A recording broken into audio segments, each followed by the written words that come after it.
Welcome to the Red Ink Revival Leadership Podcast. I'm your host, Patrick Norris. We're going to grow your leadership through neuroscience, psychology, and theology.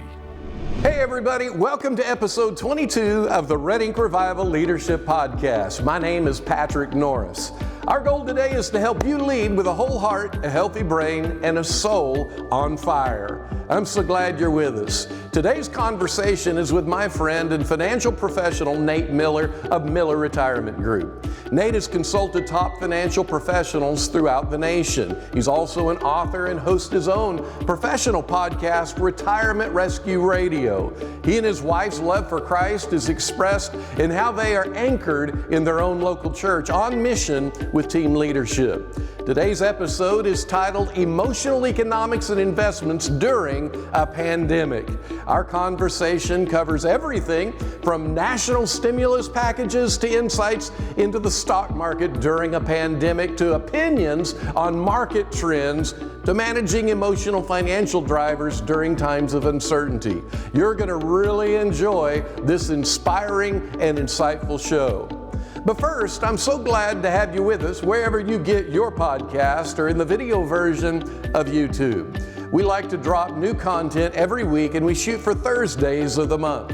If this podcast is adding value to your leadership in life, I'd like to ask you to subscribe to it, like it, comment in the reviews. Also help us get it out by sharing on your social media platforms. If you subscribe and comment at iTunes, it'll make our show pop up in recommended shows. Please help us with that. It'd mean a whole lot to us. Also, I'd like to invite you to a Red Ink Revival Driven People, Driven Leaders free webinar. This hour-long training is inspiring and fresh with insights from neuroscience, psychology, and theology to help you grow in wholeheartedness in every sphere of life. Our next free webinar is scheduled for Friday, June 12th at 10 a.m. Central Time. Go to redinkrevival.com today and find the Register Now tab to save your spot. For all my pastor friends, if you'd like to co-host a Driven People, Driven Leaders webinar with me by inviting a group of your pastor colleagues and networks, we'd love to talk. All you have to do is get 5 to 10 or more senior pastors rallied to jump on with you, and we'll create a private showing just for your tribe. Go to redinkrevival.com/pastors to check it all out. Then contact us with your interest. We'll get back with you quickly to assess your opportunity. And did I say it's free? Check it out. While you're there, sign up for our e-newsletter that will hit your inbox the first of each month with a powerful blog post as well as all of our upcoming events. Go now to sign up. Let's go now to this week's episode number 22 with my friend Nate Miller as we talk about emotional economics and investments during a pandemic. Welcome everybody to the Red Ink Revival Leadership Podcast. We have a special interview guest today, Nate Miller. Nate is the founder-president of Miller Retirement Group in Lawrence, Kansas. He's got 20 plus years of experience in the financial industry, from banking to tax prep to insurance licensing. He is consulted with a lot of the top financial and retirement professionals in the nation. He's an investment advisor representative, and he hosts his own podcast, the Retirement Rescue Radio, and he's the author of the CPR Retirement Rescue Roadmap. He also is a black belt in Taekwondo, man, and he runs half marathons. So I just want to say right out of the gate, this right here, Nate, is one of the reasons people don't like you. He's married, has 2 young kids. He's active in his church, started his own, within the church, a small group program. And then he supports his wife, and together they head up the fellowship ministry. So now then everybody likes you again. You are amazing.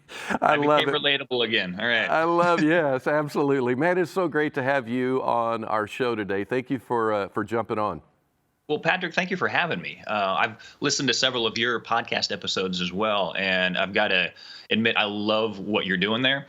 I've had several conversations with people in the past that have talked about how, science and theology seem to be mutually exclusive, right? They one can't seem to exist with the other.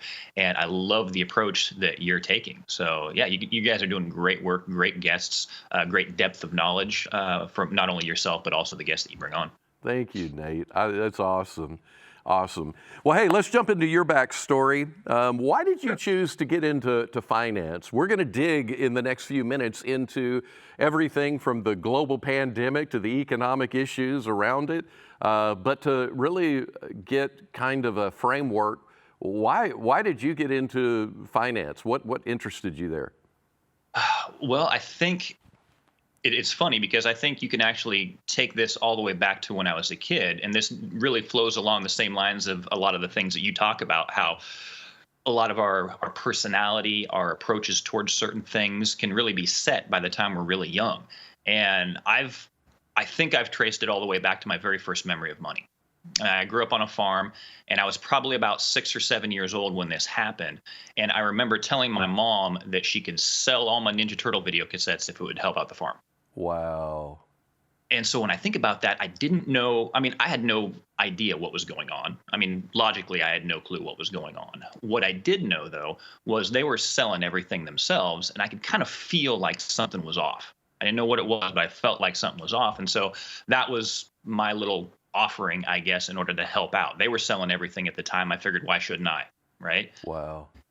And that was kind of a theme through growing up. I remember going to the grocery store with my mom. I'm one of 6 kids, so we ate a lot of food. And I remember a lot of times getting up to that cash register, and when the total would flash across the line, the screen, excuse me, I remember the look on my mom's face a lot of times. And so I picked up on that too. So that feeling of anxiety or stress that can come from money is something that I grew up with. Wow. And realized that later in life that affected a lot that I did. And so it created a drive in me to really figure out, how is it some people make money and some don't? There's got to be more to it than hard work, because farmers are some of the hardest working people on the planet. Yeah. They're not always financially successful, though. So there has to be other components. And then once the people that made the money made it, why is it some end up losing it? There's all kinds of stories of the athletes that are making millions of dollars, and all of a sudden they're no longer playing and they're out of money. Yeah. So why is it some are able to keep it and others end up losing it? So there's got to be some principles involved. And so I found myself kind of, I want to say, attracted to the financial industry from a very early age. I started doing taxes while I was still going through college. And then, of course, the banking industry, and then finally, financial advising. And then so now what I do, or what I hope that we're able to do, is I feel like that feeling in the pit of the stomach, or that anxiety that comes from financial stress and worry, is something that I can actually take away from people by creating financial plans or retirement plans that give them the confidence that their money is going to last their entire lives, so they don't have to worry about it. So that's kind of what I get to do, is I get to take away that same feeling that I had growing up from people. Yeah, absolutely. Well, I've watched, you have provided a video that I had access to, your podcast. You're just a brilliant man. You have such clean thinking, and you are confident and concise, and you always present such a clean heart, and I love that about you. At Red Ink Revival, one of the things that we're really passionate to do is to help people have a microscope into the inner workings of why they do what they do. We say that driven leaders ought to know what they're driven by. Mm-hmm. As we help people begin to explore, have curiosity as to what is driving them, one of the major microscopic lenses we can look at is their finances. And so Jesus makes this statement, where your treasure is, there's your heart also. It's fascinating how within church circles we put that text in a box, and what we've done is elevated it as a loyalty text, that if you don't give resources to God or don't manage them in the godly way, that you are being disloyal to God. That's kind of the essence of what's communicated. But what if what Jesus is saying is so much bigger than that, and that he's telling us that when you follow the money trail, if your money could talk, what would it be telling you about what has evolved in your personality? What causes you to express the way you express, to journey the way you journey? What causes you to feel what you feel? So that money simply becomes the expression of deeper circuits. And you can find a thematic processing that the way you handle money is really the way you handle everything from romance to the way you handle parenting to the way you handle your ambitions and dreams, that they all come back to a common pattern. So when you talk about here that when you were a kid, you can reflect back and see how, there would be different emotional pieces that would surface. You talk a little bit about the anxiety, which is simply being able to assess that I need to apply innovation or creativity to whatever the problem is, a healthy God-given anxiety. And then I'm sure you felt other things like connectivity to your family. It felt like we were one. I'm selling these valuable things of mine so that I can be interwoven into this family that I love so much. And then maybe we're all in it together, yeah. And maybe power. So if you would, just for a second, I know this is spontaneous reflection, Sure. but what would be kind of some of the emotions that you really were experiencing with these ninja characters that you were ready to sell? Well, one was, definitely a little bit of concern. Yeah. I didn't fully understand what was going on. I could see, the look on my parents' face when they were having certain conversations that they didn't want us to hear, right? And so there was some worry along those lines. And so I was hoping that, they couldn't have been worth more than $20, right, between all of them. But I was hoping that by giving that, it would help alleviate some of that stress and worry that I could see that my parents had too. And so, it was stress and worry were probably a big theme when it came to finances. And then also when I got into, say, junior high, high school, even with that still happening, there's also, if you know that you're struggling financially, there's a little bit of shame to that because you don't want your friends to know that you're struggling. And so there was a lot of that growing up as well. That's so amazing. Isn't it interesting how if we dig down into some of the processing, some of the neural pathways that evolved in our brains from childhood, how those are still there and they're not mysterious. Sometimes we think of thoughts or emotions as just being this nebulous kind of erratic spontaneity that happens on the inside of us, not really thinking that every thought is a neuron firing off and that every neurochemical that releases is an emotion that moves us. And it builds our brain this whole mapping system of how to survive, how to belong, and then what can I learn.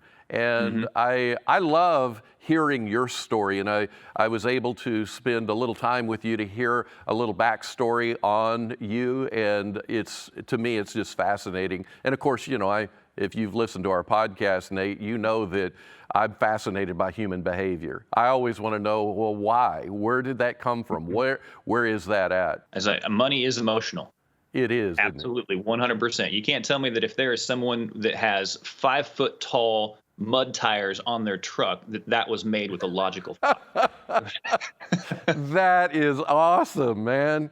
No doubt about it. It is emotional. And there's nothing like, what they call shop therapy, where you go shopping to get a buzz of dopamine. And then, some people hoard just to protect from this overwhelming, ruminating anxiety. Based on this whole emotional connection to money, a relationship with money, which, again, if you hit the text, 1 Timothy chapter 6, where Paul is talking to Timothy, and he says, the love of money, and then he goes on to talk about it, but love is a relational term. So there is a relationship we have with money, and there is no relationship without emotion. Every relationship we have has an emotional component to it.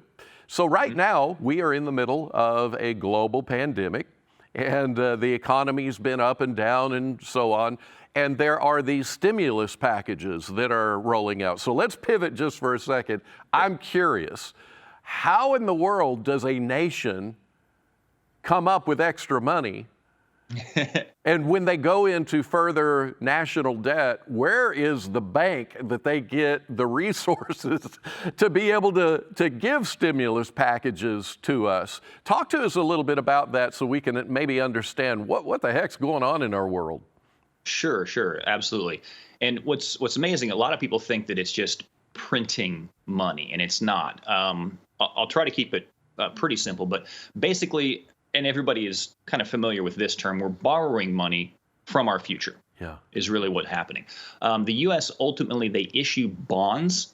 And so then they take the money that they get from selling those bonds, and they're either going to buy assets, like in the case of the Treasury, what they're doing with the banks, right? They're buying securities. They're trying to make sure that the banks stay solvent. And a lot of people are going to buy these bonds. And a bond is basically, it's a loan to the government. That's really what the government is doing. And so they're issuing these bonds. People that are going to buy them, they're going to be corporations, institutions. I mean, people still will buy those. Also, foreign countries will buy them as well. It's like, despite what a lot of people think, the United States still is the envy of the world when it comes to financial stability. So even other countries will buy those. And so we issue those bonds, they buy them, and then we can inject that money into the economy. Because if you think of the economy like a stream, it's just, there's money just washing through, right?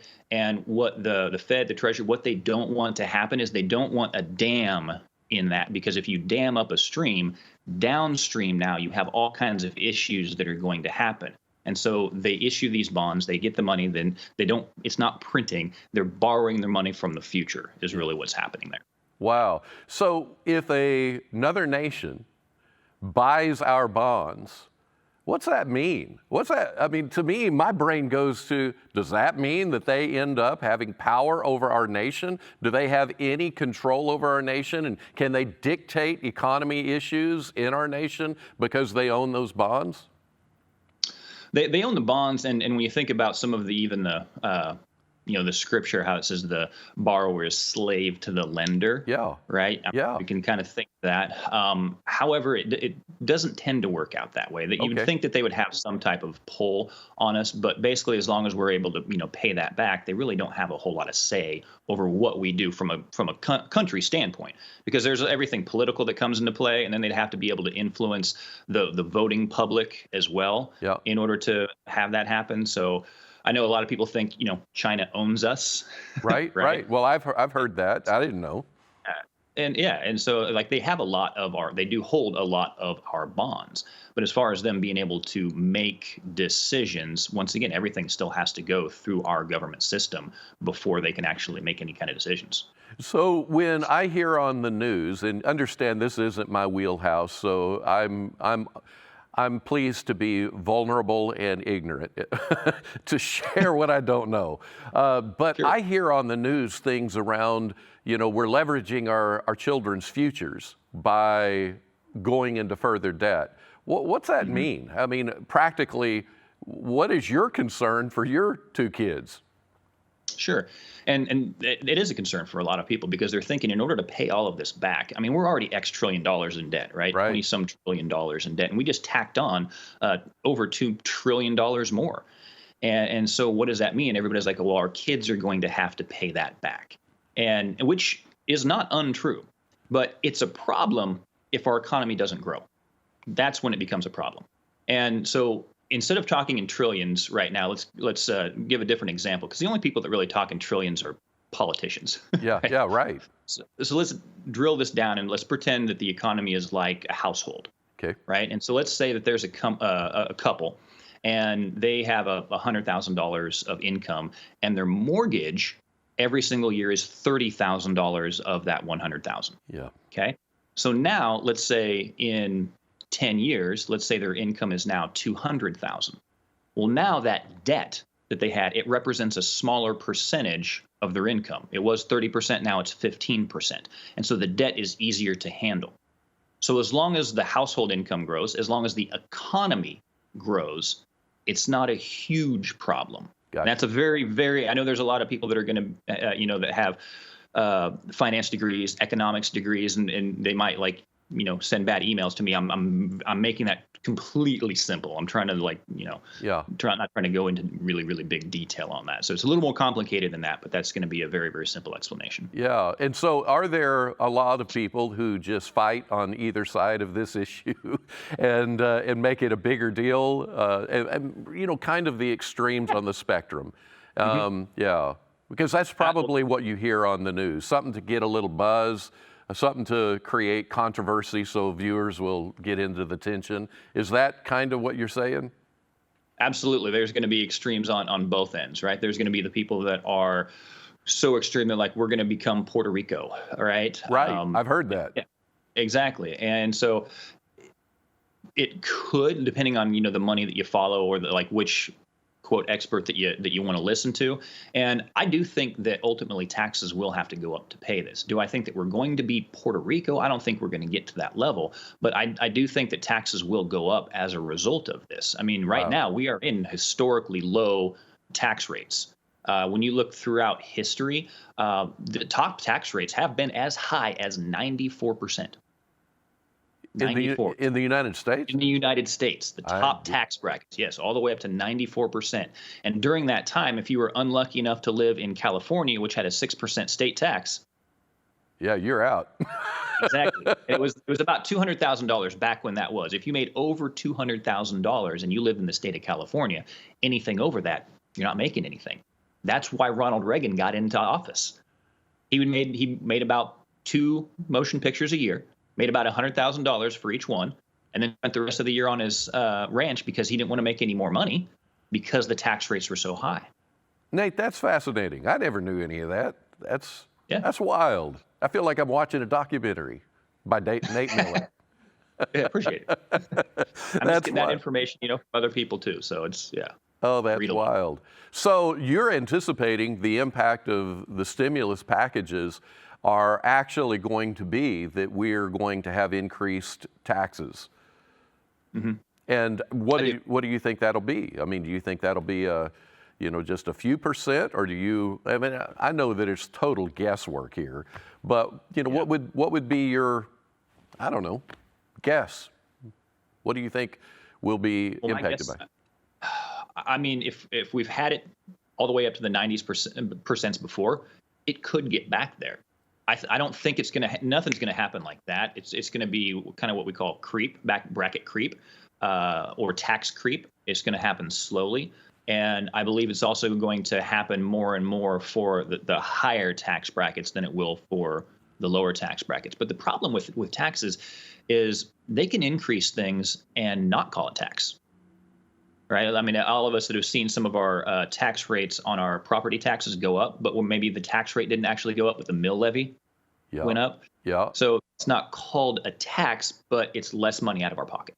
Interesting. Or maybe they'll take deductions away. So they didn't increase the tax, but they took a deduction away. Yeah. And in essence, that's still more tax that goes to them, less money that we have in our pockets. That's fascinating, man. A lot of levers they can turn. Fascinating. Or, I guess, yeah. So let's talk about the stock market. Sure. Right now, there has been a roller coaster of things happening. Talk to us a little bit about what's going on in the stock market, kind of what's driving it, what are the reactions that people are having, and then we'll talk about the emotions of that. Yeah, great.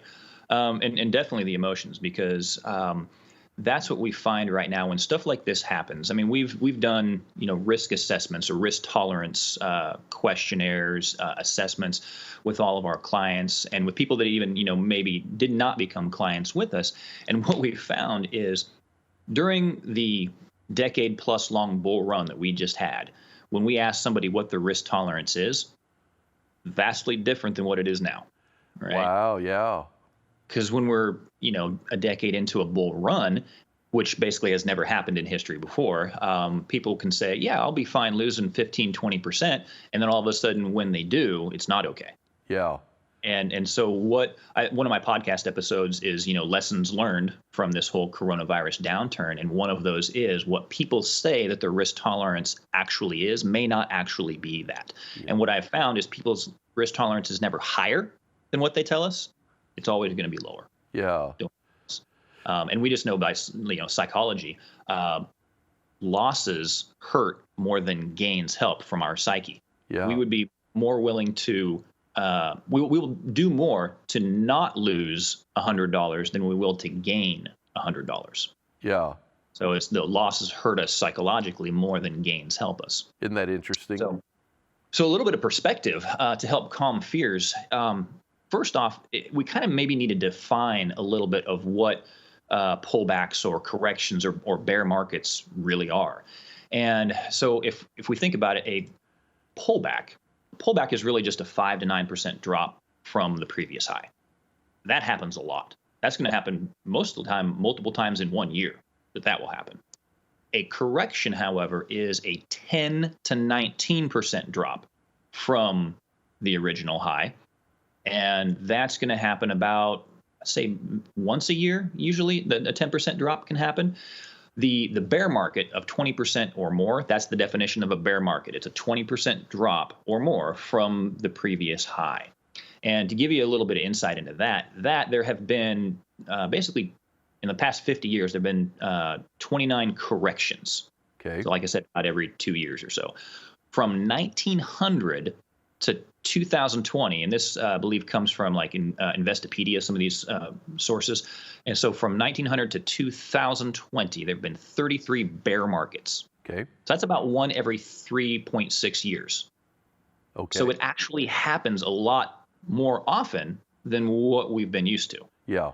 We've been, from basically since 2008 happened, we kind of we hit the trough in March of 2009. From March of 2009 until this coronavirus happened, that's 11 years basically. Yeah. Of a bull market, which hasn't happened in history. So now we had that 30-some% drop in the market. But to give people a little bit of perspective right now, where the S&P is sitting is, you can Google this on any S&P chart and do the math. Right now, the S&P 500, which most people, when they think of the market or the stock market, they're going to use the S&P 500 index as a barometer, maybe the NASDAQ or the Dow, but the S&P we find is a more broadly accepted. Yeah. It's at pretty much the exact same place now as what it was in August of 2019. Really? Mm-hmm. Yep. That's fascinating. And now, granted, it's gone down and it's come back up a little bit, and we're basically sitting where we are in August. And so if I were to ask someone in August of 2019, so let's rewind the clock here several months and say we don't know the pandemic's coming, we don't know anything about coronavirus. If I were to ask you, your listeners, anybody, in 2019, in August, are you up or are you down? Do you have gains in your account or do you have losses? They're going to say, oh, I'm up. I'm up like a lot. Sure. That's what they would say. Yet now, fast forward now, it might be in the same place, but we're going to look at that as now we're losses. And so if we're wanting to maybe change our investment strategy at this point, right, or if someone else is wanting to, but they're like, see, because we find a lot of people when something like this happens, they usually take one of two approaches. They either freeze and do nothing, or they collect themselves, kind of take a breather and realize, okay, now what can I do? Yeah. Because there are certain things that you can do, right? And so if someone, maybe they were invested a lot more risky than they originally thought before this happened, and we approach them and they're like, well, I don't want to lock in losses. Well, let's think about that for a second, because if you were sitting with $1 million in August and you have $1 million now, because it's basically at the same spot, right? But it might not be where it was in February. Yeah. And so our perspective is, it's a short-term perspective, which is part of, behavioral economics or behavioral finance. It's perspective, right? In August, you would not have contributed or saved $1 million. You saved much less than that, and all the growth is what got your account balance to $1 million. Okay. Now it's still sitting, and maybe it got to 1.1 or 1.2 before it went down, but you're still at a gain. And you can never lose money locking in losses. Or excuse me, you can never lose money locking in gains. Let me put it that way. And so people are still at gains. And I say that's important because what we don't want to do, and this is what we have seen happen, because I used to consult advisors all across the country, and they specifically worked with people that were in retirement. And there's a story of one, this is before I was in the industry, this is back in around 2000. And if you remember what happened in 2000, 01, 02, that was the dot-com bubble burst. Yep. And exactly over the 3 straight down years, in the market. And early in 2000, I remember a story of one of my advisors telling me to where this gal came in and it had already started going down. It was nowhere near the trough yet, but it had already started going down. And she was a high-level executive. She had about $1.5 million that she had saved. But when she came and saw my advisor, she had about 1.3 at that point. And she was the one where she was frozen. She didn't realize how, I want to say, undiversified she really was. She had a ton of money in technology, which got hammered during that time. And so she just didn't realize how undiversified she really was. And so she decided, well, it's already gone down this much. I'm just going to wait until it comes back. And she rode that all the way down to when she finally came back to see the advisor and become a client of his. She had $300,000 left. Oh, ouch. Yeah. It's a behavioral investing term we call sunk cost fallacy, which is like, I've already invested this much into it. I can't get rid of it. Yeah. Right. And so that's one thing that I would tell people to do right now. One thing that they can do, that you do have the power to do, is have some type of a risk reassessment done on your portfolio to make sure that you're not overweight to, one area, that you are properly diversified, because we don't know if we've seen the bottom of this yet. Yeah. It went down like 30-some%. It's come back up, but honestly, me and a lot of the circles that I run in are very, very surprised that the market has come back so quickly, because there's a lot of information, a lot of statistics out there that are still completely baffling on why it's done this. I mean, literally, this actually comes from, there's an Advisor's Perspectives article, and it's just a couple days ago actually it came out, and it says that, literally fully 80% of the stock market's rally, so I'm reading this right now, fully 80% of the stock market's rally since the end of March has taken place on the days of the 7 worst readings of initial job loss claims of all time. Wow. Why? I don't think the market has fully priced in, and this is my own opinion, I don't think the market has fully priced in what's going on with the job loss and really what this means for the economy. When these second quarter numbers really come out, I think a lot of people are going to be surprised. So while we may have in the stock market seen a little bit of a V, albeit the right side of the V is not completely, all the way back up, I think we could see another V. So like basically a W. It is kind of what I'm imagining. What are you driven by? If you've ever struggled to figure you out, to know what winds you up or shuts you down, join us for a free webinar to help you grow your life and leadership. If you've ever wanted to be a better leader, to understand what drives you and your colleagues, we want you to be there. Now more than ever, understanding the psychological drivers around your life really matters. Trying harder hasn't worked, focusing on goal performance hasn't worked, praying harder hasn't even worked. But why? We're going to show you a clear model that is theological, neurobiological, and psychological. You'll discover what driven people, driven leaders are driven by. Then we'll give you practical steps and real hope on how to reprogram at the root levels for a life of joy, peace, and happiness. Go to redinkrevival.com to find out more details. When you look over the last 100 years, which a lot of data, you go so far back, there's never been, that I know of, a pandemic that is completely shutting down the world and trying to figure out what does this mean. So some of the earlier principles, I guess I question at times, are they still valid? Because they worked in all the other bear markets, but because this is so unprecedented, talk to us just for a second about, are the principles that you have been trained in, that you and the circles you run in talk through, are the principles still valid for something like a pandemic? That depends on what principles you learned. Okay, interesting, yeah. Yes, and I say that because, like I mentioned when I consulted financial advisors, there are different types of financial advisors that are out there. And I won't bore you with the literally hundreds of different certifications that you can get to be in the financial industry. But when it comes to financial advising, what I found was the vast majority of financial advisors out there have been trained to invest your money during your working years, like when you're young, there wasn't a whole lot of advisors that specialized in the retirement years. Yeah. And see, I found that out just by experience of the advisors that I consulted. I had that validated with a guest on one of my podcasts. His name is Dr. Wade Pfau. Pfau is spelled Pfau. Okay. And he works for the American College of Financial Services. They create a lot of the certification programs that we get as advisors. So all those capital letters that can go behind our names, they create those programs. And he said that 95% of all the training that is developed is to focus on investing during the working years, and only about 5% for retirement. Yeah. So when it comes to the principles, I guess, of diversification to make sure that they can withstand pandemics like this, it would have to be, there's different levels of diversification. So there is a different focus that needs to happen. And one of that, is, it harkens back to what Warren Buffett says. He says the number one rule of investing is don't lose money. The number two rule is don't forget rule number one, right? Yeah.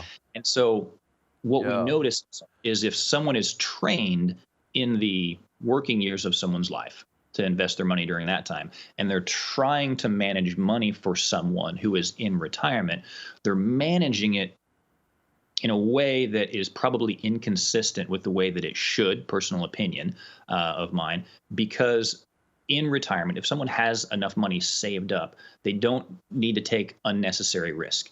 If they take unnecessary risk and it puts them back in the category of they don't have enough money, well, that's one of the worst things that can happen. Yeah. And so if we just hit singles and doubles instead of swinging for the fences, then we should be okay. So, and there's a lot of, and when I say that there's different levels of diversification, so let me go through, I call them 3 levels of diversification. The first level is pretty much where most people find themselves. They find themselves maybe a mix of stocks and bonds in the form of mutual funds or bond funds. That's the vast majority of, if you have a 401k, IRA, that's mostly where they're put. And we find that there's a lot more asset classes out there. And so we want to use those because we don't want, like I said, you don't want all your eggs in one basket. Right. There's even, oh gosh, is it a psalm or is it a proverb? What is it that says invest in 7 yet 8 different investments because you do not know what disaster may befall the land? Yep. And so lots of different asset classes, real estate investment trust, master limited partnerships, all of that. Right. So that's going to be level 2 is let's mix in some other asset classes. Right. The reason that's only level 2 is because the next level of diversification involves some type of principal protection. And so what that means is if everything else completely blows up, all those other asset classes that I talked about in the market, the real estate, the stocks, bonds, partnerships, you name it, if they completely blow up, which basically they did. I mean, there's a lot of articles right now that are talking about rethinking diversification. And I'm just like, yeah, because we've been doing this the whole time is we have to go through this level because now this third level of principal protection means that if everything else blows up, that amount is still intact. Yeah. And if you think about what you have sitting in the bank, that is completely intact. It hasn't lost any money during this downturn. Then the next question is, okay, well, yeah, I could put all my money in the bank and it doesn't lose anything, right? Right. But the problem with that is there's no growth. Yeah.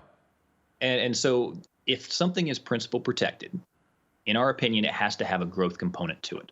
So that would be what we call effective principal protection and effective diversification. Yeah. So that during this downturn, so if you think about it, if you've got half your money in something that's principal protected, half your money in the market, if the market goes down 20%, your whole portfolio is actually only down 10. And if it has a growth component to it, it's not just sitting there earning, I call it point nothing at the bank. Yeah. You can still capture some of that upside. And there's ways of doing that. And so, yeah, that would be what we call effective diversification. One of the things that's interesting for me is, and I want you to talk to it, is if your whole portfolio, if it drops, say 20%, you can't just come back 20% and be at even. And that's kind of how you would, mathematically, it seems like that's the way it would work. So when you have losses, it injures your portfolio more than what you would typically consider, because you just think, well, if I can come back to 20% back up, I'm back to normal, and you actually aren't. Can you talk to that? Absolutely. What you're talking about there, Patrick, is what we in the industry call the math of gains and losses. Okay. And you're absolutely right. So to give a quick, I want to say example, if you have $100,000 invested and the market goes down 10%, you have 90,000. Yep. Market goes back up 10%. We don't have 100 because now it's only 10% of 90, and that's only 9,000. So we only have 99,000. Yeah. Went down 10, went back up 10. And what's interesting, mutual funds can say that you actually averaged 0% over those 2 years, and yet you're at a negative balance. And so that's the issue that I always have when people use averages, because averages don't tell the whole story. And so, yes, losses hurt more than gains help. And in retirement, and so if you're working and the market goes down 10%, you're probably putting money in every single week, 2 weeks. Whenever you get a paycheck, it's just automatically going in. And that's called dollar cost averaging, and that works pretty well. When we're getting retired and we're pulling money out, that's where now we have math of gains and losses coupled with something called reverse dollar cost averaging. I'm sorry, a lot of $100 words that we're giving out here. And growing up on a farm, that's what I call all the fancy terms that people throw out in whatever industry they're in. It's like $100 words. And and you can't, that's how you have to pronounce it too. 100. Not 100. No. Not 100. That's 100. Far too proper. 100. Farm it up a bit. So math of gains and losses, reverse dollar cost average. So the market went down 10. Well, if you had to pull out originally what you were saying was 4%. Well, now let's just keep math easy. Let's say you're down 14%. So now it's an even bigger percentage that the market has to gain back for your account to get even. Yeah. And that's just very, very difficult with the volatility of the market since, basically 2000 all the way till now, with all the volatility that's happened. I mean, we've seen that the volatility index, the barometer of how volatile the market is, has increased steadily. Yeah. And so when we find that it's very, very difficult to keep a portfolio intact when that's happening. Reverse dollar cost averaging, math of gains and losses, where you're pulling money out from down accounts all the time, is very difficult. And so there's different strategies that have to be in place for that. Well, I got to say, being, just a everyday American that is not schooled in what you are talking about, you are a financial geek. And I mean that with the utmost affection and compliment. And that's why I think it's so important for me, because I don't grasp it all, but I am able to pick up the essence of it. And I'm so grateful for, friendships with people like you who know things and can educate, and even your podcast, your book. I so appreciate people who've given their life so that I can be better in an area that I just don't have a very, personal aptitude around. On that note, if you were to scale it from 1 to 5, how confident are you that we're actually going to get back to a normal, kind of pattern that moves from the bear to the bull market? How confident, and how many years is it going to take for us to get back? And I know you're not a fortune teller, but I'd just love to hear what you think. Absolutely. Yeah. I've got, if you put a light directly on my head, it will shine, but I have yet to call it a crystal ball. So it's a horrible bald joke. I love it. Well, it's particularly here where you do have a light on your head, and it is shining. I have some light here, and light. Yeah, there's some natural light. There's a window right in front of me, so yeah. So on a scale of 1 to 5, will our economy get back? Will the market go back up? From that, I can honestly say 5, because when we look back through history, it's happened. Every time we've had something that has caused the market to do what the market has done here recently, it always comes back. The problem is when. I mean, that's the big question, is when. And so when we look at, once again, if we use history as a barometer, and once again, we always have to put the disclaimer, past performance does not guarantee future results, right? Yeah. When we look at how long does a bear market or the recovery on average, how long does it last, right? And we've got all kinds of sources. There's InvestNet, Standard & Poor's, PMC. They're talking about over the past 70 years or so, the average market correction kind of lasts about 9.5 months and drops on average of about 25%. And within a year, the S&P is on average back right? And so the drop, the stop of the drop, we'll say that is about that 9 months. So that's not how long it takes to get back to Gotcha. where it was, right? Yep. And we've seen averages of that is about 1.4 years. Oh, wow. And yep. And so I would be highly surprised if 2020 ends up posting gains. I would be highly surprised if it did. I would say we might be looking at mid-year 2021 before. I mean, once again, that's the crystal ball rubbing on the head right there, just by looking at that. So it's going to be volatile. Well, but Nate, when you are talking about that, and this is where I get stuck, is when you're talking about that, you're talking about it with the mathematics of things in the past, which, right now we're about to reopen a lot of our nation, and we don't know what is going to happen. And the survival brains are going to be firing up. There will be fear all over the place, possibly. We don't know. So when I throw that on the table, because 1.4 years, that's based on other unique variables. How do you think through that? Well, sure. I'll even use, I would say, I'll use some past again, but then I'll touch on that. So even 2008, it actually took longer with 2008 for it to get back to where it was. It took several years to get back. And that was a complete financial collapse. Right now, we don't have the same financial collapse from like the banking institutions, stuff like that. Now our economy, we're seeing that's kind of ground to a little bit of a halt. And what I do know though is that America is creative. Whenever certain things happen, like everybody always thought that the more things automated, the more that machines came into play, that was going to create so much unemployment. And while it did initially, what that then did was it created the time and it created the time for the people that were, I guess, laid off, but it also opened up the opportunity for new jobs in new industries that weren't even created before. Yeah. And so I feel like this is also, people already are being extremely creative on what they're doing. And so I feel like the American economy itself is very resilient. Once again, I feel like that there's going to be ingenuity that is going to happen to bring us back out of this. And once again, I can try to think of how long it's going to take and, until we get blue in the face, and I could still be wrong. Right. But I would say it won't be quick, but when we look at the long term, it will end up happening because over time the market has gone up.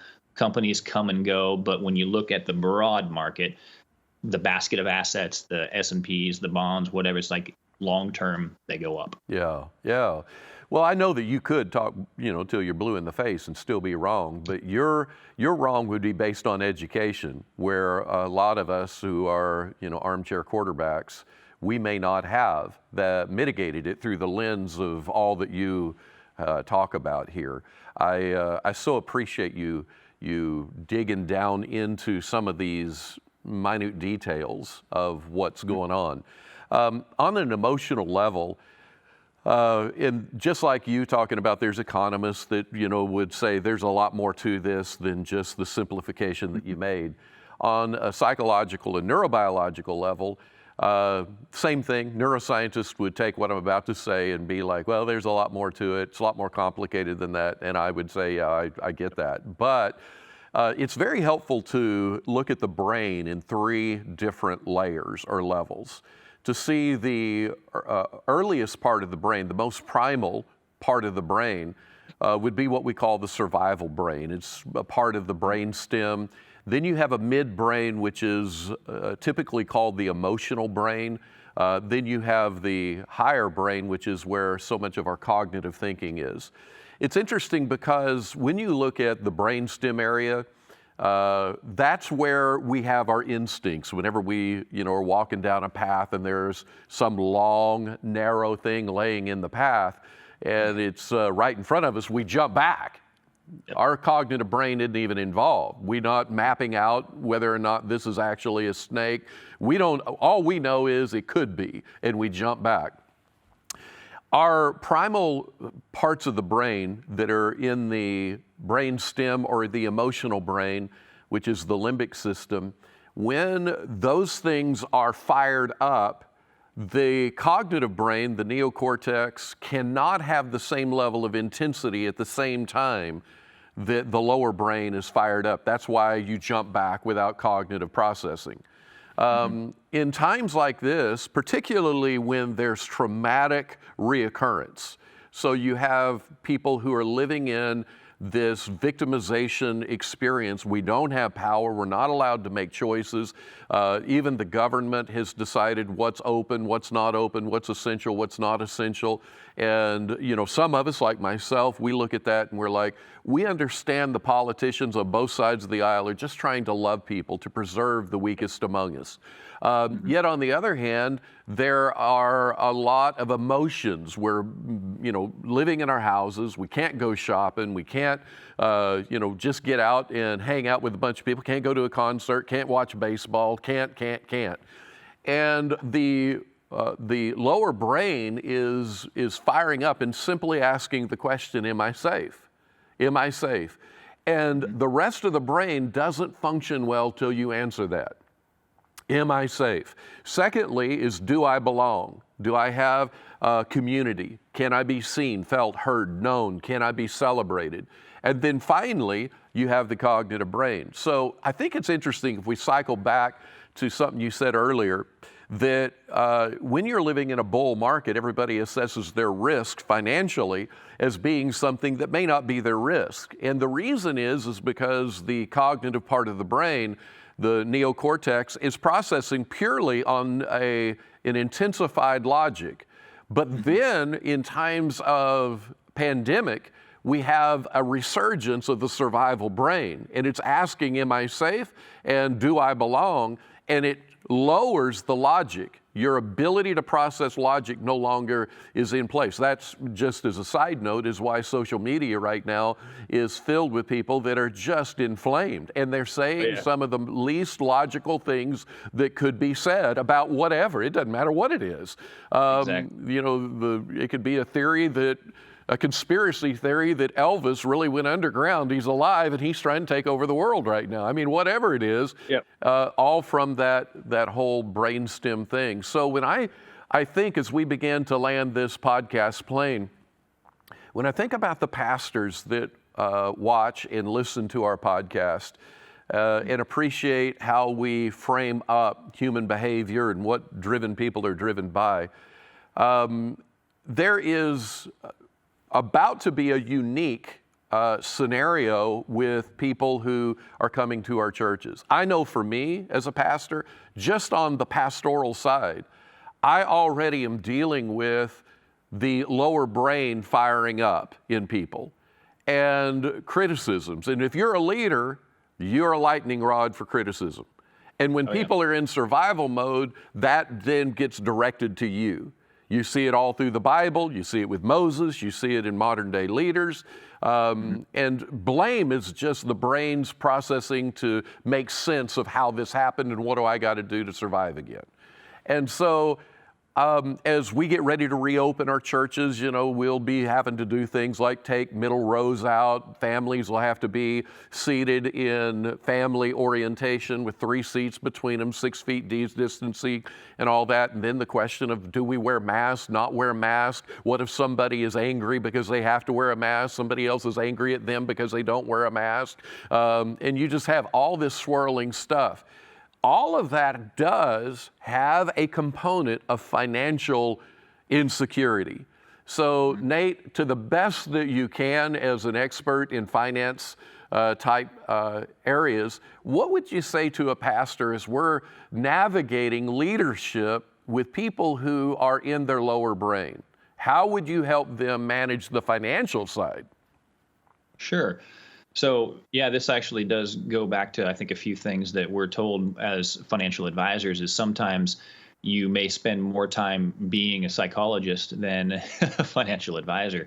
And because we have to help people manage those emotions too, because I'm like right in the throes of when everything was happening, we were on the phone calling a lot of our clients and basically reassessing their plan, going over everything with them, because we knew that they'd be watching the news saying, oh, the market's down this much, and that might not be the reality, but that's what they see. And so it just became a matter of what we found, and maybe this would help in your area, is just when you ask them all questions and let them get all of their concerns and everything out first, which is therapeutic, then it's just a matter of now we can actually, they've kind of maybe gone from that lower level of brain to where now they might be on the emotional side. And then it's our job to kind of take them up those levels from survival to the emotional to now the cognitive. So once they've gotten the freak out past, and then they're now to the emotional, now we can assess that, empathize with them on that front, and then now let's look at the actual numbers, statistics, and the plan laid out, and let them know. And this is what I've been told many times from the clients that I actually did speak with during this, is when I tell them, it's like, you guys are okay. I mean, when I look at everything, your plan is still in place, because the way that we follow those 3 levels of diversification, the way that we set up your income, you're still good. You're going to be okay. This does not affect your retirement plan long term at all. And they're like, that's all we needed to hear. Yeah. All we needed to hear. And so, yeah, I would say that it won't, like when somebody does start talking to you, it's not going to be quick. You just got to take them up those levels, but then understanding that ultimately they will be okay. We may not even at this point know how they're going to be okay, but they will. We've also got, and my pastor has done this several times with some of our members of our church, is if they have certain things financially that they're struggling with, he'll contact me and ask me if I'd be willing to help them out. Wow. And now I know I am, like, they're not going to become a client of mine at this point. I mean, they're still at that basic foundation of, I need to get my budget in place. I don't have any savings. I got this much in debt. And that's not going to be a client of ours. And when I started this, I said, I want to help people no matter where they're at, because when I was young, I had people help me out when they probably got no financial gain from it whatsoever. Right. Yeah. And so I'm willing to do that. And so if pastors have someone that they trust to be able to be that resource for them within their congregation, reach out. If you feel like that's someplace that your wheelhouse is not, that you don't have that skill set, find somebody that does, that you trust to be able to do that. And if there's people that come to you with those financial concerns, then, point them towards that. I know there's a couple podcast episodes that I did. I've got one to like what to do if you have lost your job right now. Wow. That's one of your podcast episodes. Yeah, it's one of my recent ones here. Just find the resources that you trust to be able to help them through that if you don't feel like you can. Right? Yeah. And I do want to encourage every one of our listeners to find your podcast because we all are looking for credible authorities. There's so many voices that are out there about everything. It doesn't matter what it is. And there's so much controversy about every idea. And if you can find a brand, a person that embodies trust, that is a powerful thing. So you do have this podcast. I want to encourage people to lean in, to access it and enjoy it. Tell us again the name of the podcast. retirementrescueradio.com. And you can find that Retirement Rescue Radio is the name of it. But yeah, the website, retirementrescueradio.com. It's also on iTunes. If you go to whatever player that you use, whether it's the iTunes, Spotify, and you just search Retirement Rescue Radio, you'll find it. It's got a little shield on there with some pickaxes and stuff like that. So, yeah. Oh, that's awesome. And then you have a book, man. Tell us a little bit about your book. Yeah, the book is the CPR Retirement Rescue Roadmap. And I basically, when I wrote that, I wanted to take a lot of the concepts and strategies that I had learned from all the different financial advisors that I have consulted, and those that specialized in working with people that were either in retirement or very close to it. And I wanted to kind of highlight some of the best concepts or some of the concepts that I felt were easily explainable and easily understood to what all goes into how we end up creating financial plans, retirement plans, income plans for people. Yeah. Oh, that's amazing. And you had emailed me last night about your desire to gift our listeners with that book. Tell us what that is, and first, just a huge thank you, man. That is so freaking generous. Thank you for doing that. How would somebody go about getting it? Sure. Basically, you could just email asknate@retirementrescueradio.com. That'd be it. Just do that. Obviously, it would have your email address so we can get an electronic copy out to you right away. So that way we don't have to send it through the mail and you're worrying that maybe it's got some coronavirus on it, right? So we got the electronic copy of it. That'd be the best way. Ask Nate at retirementrescueradio.com. Obviously, if you're a listener of Patrick's podcast here, we'll just get that sent right over to you. Thank you so much for doing that. And then you got a new book coming out. What's the name of it? I do. It's called Forced into Retirement. Yeah, it's not out yet. What's interesting is like I put this right here and it makes it look like I have the book, but I basically just took the cover and put it on another book. Oh, I love it. I love it. It's going through the last rounds of edits through compliance and everything, and so it should be out. And what it's going through is what's interesting. When I wrote this, I had no idea that the coronavirus was coming up. I mean, this has been going through compliance since about October of last year. Wow. And so, but what it does, it basically says if you have to make some type of a decision on, do I take a buyout package? Have I been laid off or whatever? And I was close to retirement. I didn't want to retire early, but I might have to now. This is basically 7 steps or 7 decisions that need to be made if you're forced with that in order to be able to be successful with that decision. Yeah. Well, again, I want to encourage everybody to get the book that you already have and then this new one. I would love for all our listeners to know that Nate is somebody I personally trust. I'm a person that scans people. I don't have a judgmental heart, but I'm looking for just facial expressions. I want to be able to embody the connection, to be able to see if there's anything that's weird or off. And anybody that deals with money in anybody's else's counsel, this is so dear to a person's heart. So when I see Nate, I see somebody I trust as a human, as a Christian.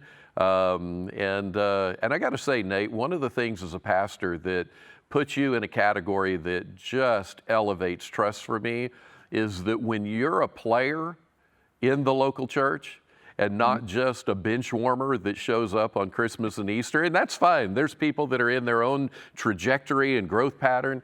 But when I see somebody who owns the vision of their church at the level that you and your wife do, that tells a story that's completely different. Because you have now then said the systems of my life, the relationships of my life take priority, and I have to have the system of a local church to be able to be what God has given me dreams for. So I just champion you in that. Is there any final words that you have before we roll this up? Oh, let's see. Final words. So if you're still concerned about what the economy is doing, what the market might be doing, I mentioned getting some type of a risk reassessment on your portfolio right now to find out if you are actually exposed to way too much risk. And then find out some other things that you might be able to do. If your IRAs or 401ks, something like that, are down now, you might be able to do some Roth conversions, right? The account balance is lower. Do a conversion now; it can grow tax-free. That could be one. But reassess your financial situation a little bit. Maybe look for a Dave Ramsey course, to get a foundation built if this has, got concerns for you. Reach out to somebody that you trust. If you're nearing retirement, make sure you get some type of a plan in place. Income plan written, making sure that it's going to last your entire life. Do all that. So risk assessment, income plan, reassess your financial situation. It's amazing how people look at us crazy during an up market that you need to have about 3 to 6 months of your expenses in a savings account. They look at us like crazy, and now all of a sudden they lose their jobs, and it's like, well, yeah, you should have. So all that advice is built for when stuff like this happens. It's not a rainy day. It could be a coronavirus year. It's like, it's just some foundations, some good financial foundations. I love that. Can I say on top of that, that as a pastor, I hear people who are getting all kinds of advice, and they get it from Billy Bob. They get it from Uncle Joe. They get it from whoever and they're like, well, you know what? They seem to be pretty successful in their cabinet business, so I'm going to ask them how to invest in what my retirement package should look like. Everything you just said, I'm going to emphasize, put a spotlight on with you, and just say the advice that a person needs if they're in insecurity is they need to find a professional that has given their life to see all of the variables, to be able to map it out, to see the things that could be around the horizon. I can tell you, I think I have a decent aptitude on various things. When it comes to this world, I just feel so inadequate. And if I don't have professionals in my life that are speaking into me, I got to say, I don't know where it would take me. So to piggyback on your advice to folks, I just want to say, find a professional. You know, the Dave Ramsey course, Dave is a professional in the area of budgeting and so many financial areas, but find somebody who specifically, I mean, if I'm going to, need to have surgery on something, if I need to have heart surgery, I'm not going to go to a doctor who specializes in cancer. So I'm going to look for people in those areas. So I just encourage that. Nate, you have been such a joy to me. Thank you for your friendship, man. I just appreciate that God gifted me with, a while back, getting to know who you are, and I love what you represent. Look forward to having you again on the Red Ink Revival Leadership Podcast. It's been a real joy today. Thank you. You bet, Patrick. Enjoy on this side as well. Loved this podcast. Love what you're doing. Again, I mentioned it at the beginning. I'll say it again. You bring on people that know what they're talking about in their areas. And I'm glad, once again, you mentioned that you don't have, expertise in certain areas. I don't either in certain areas. And I love to hear the people that do, because a piece of almost everything that I find can relate to what I do. So if I learn from people outside my own industry, it's still applicable here. And so, keep doing what you're doing. You have everything set up very, very well there. You're doing things great. Thank you for joining us. I hope you enjoyed today's podcast. You might be wondering what's next. Consider jumping on one of our free webinars called Driven People, Driven Leaders. These hour-long trainings are with inspiring and fresh insights from neuroscience, psychology, and theology to help you grow in wholeheartedness in every sphere of life. Our next free webinar is scheduled for Friday, June 12th at 10 a.m. Central Time. Go to redinkrevival.com today and find the Register Now tab to save your spot. For all my pastor friends, if you'd like to co-host a Driven People, Driven Leaders webinar with me by inviting a group of your pastor colleagues and networks, we'd love to talk. All you have to do is get 5 or 10 or more senior pastors rallied to jump on with you, and we'll create a private showing just for your tribe. Go to redinkrevival.com/pastors to check it out. Then contact us with your interest. We'll get back with you quickly to assess your opportunity. Again, did I say it's free? Check it all out. I also want to encourage you to go to our website, redinkrevival.com, where you're going to find resources, free webinars, retreats, and a growing bank of content. While you're there, be sure to sign up for our free e-newsletter. Stay abreast of all the exciting things that you can be a part of. Everything we're building is to resource you to be a wholehearted leader. I'd love for you to be a part of our Red Ink tribe. I can't wait till our next episode. I'm glad you were with us. See you next time.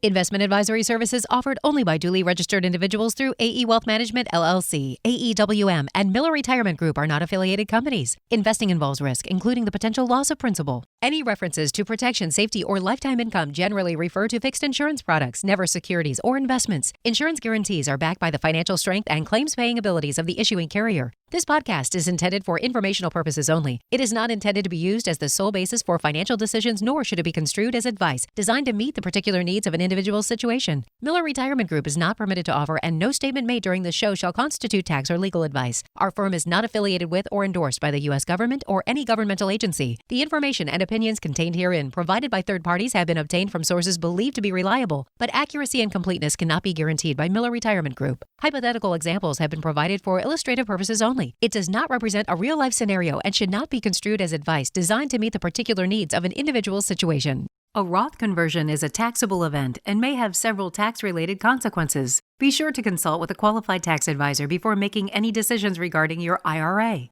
AEWM, Miller Retirement Group, and Red Ink Revival are not affiliated entities.